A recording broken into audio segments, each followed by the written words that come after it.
اخو په بل طرف رانه بیا دجال واړو دی بر راسی دی کې با خدای پاک حضرت عیسی علیہ السلام را کوس کی پیغمبر علیہ السلام فرمائی د دو فرشتو په وزرو بیلا سونه خودی او د بیت المقدس د دو منارو په خوا کې به را کوس شي او دا سر به د وبونه لوندي چې سرخکته کی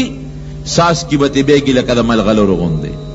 او چې سر اوچت کی نو خشته خشته مرجان او ملغلرو غوندې د وبو د اساس کی به ځوړندېږي دی برا کوس شي دله به خدای پاک داسې طاقت ورکړي جناب د پوز دا ساچی وزی کنه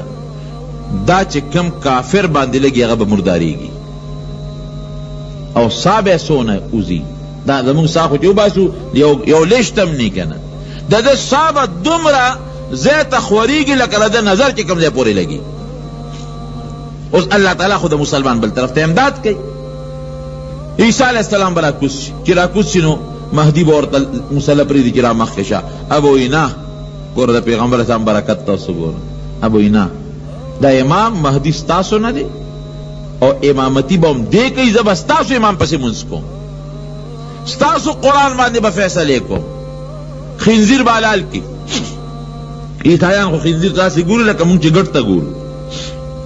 او صلیب د هغوی عبادت کوي وی په دې عیسی علیہ السلام مونږ وجلی دی حالانکه عیسی علیہ السلام خدای اسمان ته خېجوي صلیب به مات کړي او د عدل و انصاف حکومت به عیسی علیہ السلام شروع کی دجال پسې به وګرځي مهدی ته وی لښکر را جمع کا چې د پسې ورشو دی به ګوري را پیدا کوي به یو ځای کې به را لاندې کی چې را لاندې کی عیسی علیہ السلام به حمله وکړي په خپله نیزه به ووي او مردار به کړي خلکو ته به وښیي تاسو وګورئ چې کم سړي ځان ته خدای وی دا د هغه حشر هغه له به خدای عجیبه طاقت ورکړي د مدینې منورې نه یو سړی به راشي دجال ته مخامخ بشي دی به ورته وي ته ما باندې ایمان لري چې زه خدای یم به ورته وي زه دا شهادت کوم چې ته دجال کاذب یې وی ګوره سم شه ګنې وجنم دی وی زه ګوی کوم چې ته دجال او کاذب یې خدای نه دی به خلکو ته ووایي چې ښه که دې مې اوس مړ که تاسو به ومنئ چې زه خدای یم هغې به موږ ته مخکې نه منلې چې خدای یې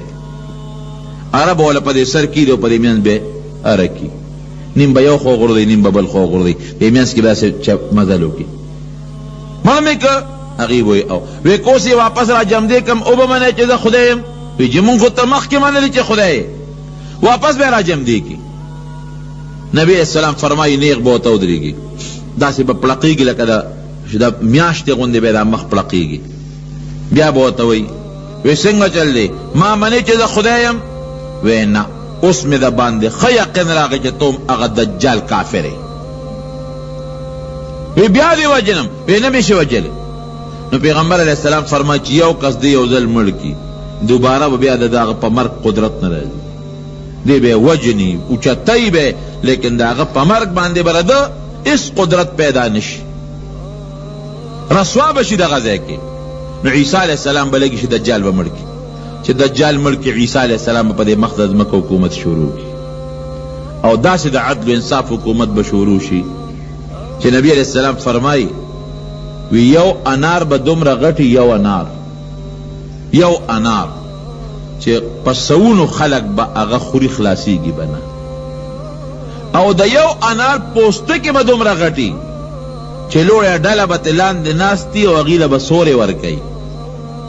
یو چیلی به د یو قوم دپاره د پیو کافي وي یو غوا به د یو قبیلې دپاره د پیو کافي وي یو اوښه به د یو کلي دپاره د پیو کافي وي